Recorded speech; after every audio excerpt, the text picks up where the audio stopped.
ਪੰਜਾਬ ਦਾ ਜਿਹੜਾ ਫੈਸਟਿਵ ਦੇ ਵਿੱਚ ਹੋਣਾ ਢੋਲ ਧਮੱਕਾ ਲੁੱਡੀ ਤੇ ਫਿਰ ਸਾਰੇ ਭੰਗੜੇ ਸ਼ੰਗੜੇ ਇਹਦੀ ਪਹਿਚਾਣ ਇਹਦਾ ਇੱਕ ਅੰਗ ਹੈ। ਕਿਤੇ ਮੇਲਾ ਤੇ ਉੱਥੇ ਨੱਚਣ ਡੈ ਨੇ, ਜੇ ਕੋਈ ਐਵੇਂ ਕਿਸੇ ਦੀ ਸ਼ਾਦੀ ਤੇ ਉੱਥੇ ਨੱਚਣ ਡੈ ਨੇ, ਜੇ ਐਵੇਂ ਕਿਸੇ ਨੇ ਕੋਈ ਸਾਲਗਿਰਾ ਕੀਤੀ ਤਾਂ ਉੱਥੇ ਨੱਚਣ ਲੱਗ ਪੈਂਦੇ। ਤੇ ਇੱਥੇ ਇਮਤਿਆਜ਼ ਨਹੀਂ ਹੁੰਦਾ, ਔਰਤਾਂ ਵੀ ਨੱਚ ਰਹੀਆਂ ਨੇ, ਬੰਦੇ ਵੀ ਨੱਚ ਰਹੇ ਨੇ। ਖਤਮ ਇੰਜ ਕੀਤਾ ਜਾ ਸਕਦਾ ਕਿ ਅਸੀਂ ਇੱਕ ਸਾਫ਼ ਇਮੇਜ ਜਿਹੜਾ ਸਾਡਾ ਹੈ ਉਹ ਲੋਕਾਂ ਤੱਕ, ਪੂਰੀ ਦੁਨੀਆ ਤੱਕ ਪਹੁੰਚਾਈਏ।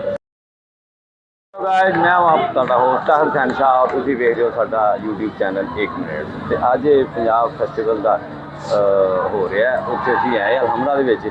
ਤੇ ਜਨਾਬ ਬਹੁਤ ਵੱਡੀ शख्सियत ने पाकिस्तान के जाने पहचाने, नाम जनाब विलियम साहब जी। मेहरबानी रहो सर, कैसे हैं आप? बिल्कुल सही। तो सर ये फेस्टिवल जी इन्होंने करवाया है पंजाब गवर्नमेंट ने, तो इसके बारे में आप थोड़ा सा बताएंगे हमें कि ये अच्छा किया है या ये इतनी अटेंशन के दौर में ये पब्लिक के लिए ऐसा करना अच्छी बात है? या देखो जी, जड़ा पंजाब का ना ये तो वैसे ही एक पंजाब का जड़ा ਫੈਸਟਿਵ ਦੇ ਵਿੱਚ ਹੋਣਾ ਢੋਲ ਧਮੱਕਾ ਲੁੱਡੀ ਤੇ ਫਿਰ ਸਾਰੇ ਭੰਗੜੇ ਸ਼ੰਗੜੇ ਇਹਦੀ ਪਹਿਚਾਣ ਹੈ, ਇਹਦਾ ਇੱਕ ਅੰਗ ਹੈ। ਤੁਸੀਂ ਦੇਖੋ ਇਹਦੀ ਖੇਲਾਂ ਦੇ ਵਿੱਚ ਵੀ ਤੁਸੀਂ ਪਹਿਲਵਾਨੀ ਦੇਖ ਲਓ, ਪਹਿਲਾਂ ਢੋਲ ਵੱਜੇਗਾ ਫਿਰ ਪਹਿਲਵਾਨੀ ਹੋਏਗੀ, ਕਿਉਂਕਿ ਇਹਨਾਂ ਦੇ ਤੇ ਖੂਨ ਦੇ ਵਿੱਚ ਸ਼ਾਮਿਲ ਹੈ। ਨੇ ਬਹਾਨਾ ਨਹੀਂ ਲੱਭਦੇ ਕਿ ਅਕਸਰ ਵੇਖਿਆ ਕਿ ਜੇ ਮੇਲਾ ਤੇ ਉੱਥੇ ਨੱਚਣ ਡੈ ਨੇ, ਜੇ ਕੋਈ ਐਵੇਂ ਕਿਸੇ ਦੀ ਸ਼ਾਦੀ ਤੇ ਉੱਥੇ ਨੱਚਣ ਡੈ ਨੇ, ਜੇ ਐਵੇਂ ਕਿਸੇ ਨੇ ਕੋਈ ਸਾਲਗਿਰਾ ਕੀਤੀ ਤਾਂ ਉੱਥੇ ਨੱਚਣ ਲੱਗ ਪੈਂਦੇ।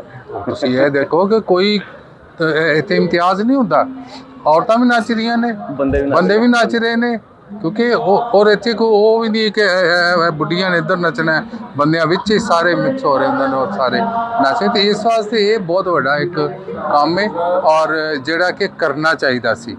ਔਰ ਇਹਦਾ ਕ੍ਰੈਡਿਟ ਜਿਹੜਾ ਜ਼ਿਆਦਾ ਜਾਂਦਾ ਮਾਸ ਫਾਊਂਡੇਸ਼ਨ ਨੂੰ, ਕਿਉਂਕਿ ਮਾਸ ਫਾਊਂਡੇਸ਼ਨ ਨੇ ਪਿਛਲੇ ਸਾਲ ਇਹਦਾ ਇੱਕ ਬੀੜਾ ਉਠਾਇਆ ਕਿ ਤੁਹਾਨੂੰ ਪਤਾ ਹੈ ਕਿ ਬਹੁਤ ਅਰਸੇ ਤੋਂ ਇੱਥੇ ਕੋਈ ਫੈਸਟੀਵਲ ਹੋ ਹੀ ਨਹੀਂ ਸਨ ਰਹੇ।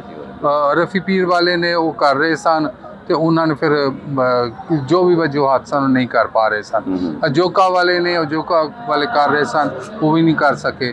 ਔਰ ਜਿਹੜੇ ਅਲਹਮਰਾ ਵਾਲੇ ਨੇ, ਆਰਟਸ ਕੌਂਸਲ ਵਾਲੇ ਨੇ, ਉਹ ਕਰਦੇ ਨੇ ਸਾਲ ਦੇ ਵਿੱਚ ਇੱਕ ਅੱਧ ਜਿਹੜਾ ਪੰਜਾਬ ਦੇ ਲੈਵਲ 'ਤੇ ਹੁੰਦਾ ਵੇ, ਬਸ ਉਹ ਸਾਲ 'ਚ ਇੱਕ ਅੱਧਾ ਹੀ ਕਰਦੇ ਨੇ।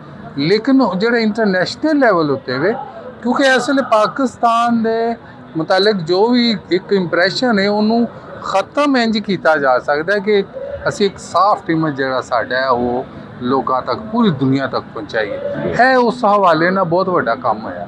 ਪੰਜਾਬੀ ਕਲਚਰ ਨੂੰ ਫਰੋਗ ਵੀ ਮਿਲੇਗਾ ਔਰ ਪੰਜਾਬੀ ਜ਼ਬਾਨ ਨੂੰ ਫਰੋਗ ਮਿਲੇਗਾ, ਪੰਜਾਬ ਨੂੰ ਫਰੋਗ ਮਿਲੇਗਾ। ਇਸ ਤੋਂ ਵੱਡਾ ਹੋਰ ਕਿਹੜਾ ਕਦਮ? ਦੇਖਿਆ ਕਿ ਇੱਥੇ ਕਾਫੀ ਮੁਲਕਾਂ ਦੇ, ਯੂਕੇ ਤੋਂ ਵੀ, ਦੂਸਰੇ ਮੁਲਕਾਂ ਤੋਂ ਵੀ ਕਾਫੀ ਫਨਕਾਰ ਆਏ ਨੇ ਔਰ ਫਨਕਾਰਾਂ ਦੀ ਆਪਸ ਵਿੱਚ ਬਿਲਕੁਲ ਉਹ ਦੇਖ ਕੇ ਗਏ ਨੇ, ਗੋ ਕੇ ਬੁਰਾ ਇੰਪ੍ਰੈਸ਼ਨ ਵੀ ਉਹ ਲੈ ਕੇ ਗਏ ਨੇ। ਲੇਕਿਨ ਇਹ ਕਿ ਉਹਨਾਂ ਨੇ ਕਮ ਸੇ ਕਮ ਆਏ ਨੇ, ਪਰਫਾਰਮ ਕਰਕੇ ਗਏ ਨੇ, ਮਿਲੇ ਜੁਲੀਆਂ ਚੀਜ਼ਾਂ ਨੇ।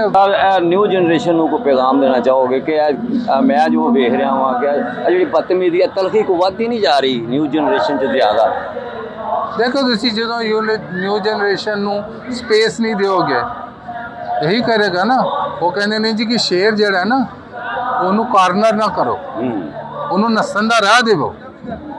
ਤੇ ਤੁਸੀਂ ਜਦੋਂ ਉਹ ਨਹੀਂ ਤਾਂ ਫਿਰ ਉਹ ਰਿਐਕਟ ਕਰੇਗਾ, ਉਹ ਤਾਂ ਰੱਦ ਅਮਲ ਦੇਗਾ। ਹੁਣ ਤੁਸੀਂ ਯੂਥ ਵਾਸਤੇ ਕੋਈ ਰਸਤਾ ਛੋੜ ਨਹੀਂ ਰਹੇ, ਉਹਨਾਂ ਵਾਸਤੇ ਇਹੀ ਸੀ ਨਾ। ਇਹ ਟੋਟਮਾ ਕਈਆਂ ਨੇ ਇਹਦੇ ਵਿੱਚ ਇਹਤੇ ਵੀ ਪਾਬੰਦੀਆਂ ਨੇ, ਇਹਦੇ ਤੇ ਵੀ ਕੋਈ ਬਹੁਤ ਬੰਦਾ ਬਾਹਰ ਇਸ ਤਰ੍ਹਾਂ ਆ ਕੇ ਤੇ ਕੋਈ ਗੱਲ ਨਹੀਂ ਕਰ ਸਕਦਾ। ਜਿਹੜਾ ਐਕਸਪ੍ਰੈਸ਼ਨ ਹੈ ਨਾ ਸਰ, ਤੁਸੀਂ ਐਕਸਪ੍ਰੈਸ਼ਨ ਲਈ ਨਿਕਲ ਰਹੇ ਹੋ ਨਾ, ਬੁਨਿਆਦੀ ਕੰਮ ਹੈ ਜਿਹੜਾ ਤੁਸੀਂ ਕਰ ਰਹੇ ਹੋ ਐਕਸਪ੍ਰੈਸ਼ਨ ਦਾ। ਜਿੱਥੇ ਤੁਸੀਂ ਐਕਸਪ੍ਰੈਸ਼ਨ ਰੋਕੋਗੇ ਉੱਥੇ ਤਲਖੀ ਵੀ ਵਧੇਗੀ, ਉੱਥੇ ਅਦਮ ਬਰਦਾਸ਼ਤ ਵੀ ਵਧੇਗਾ।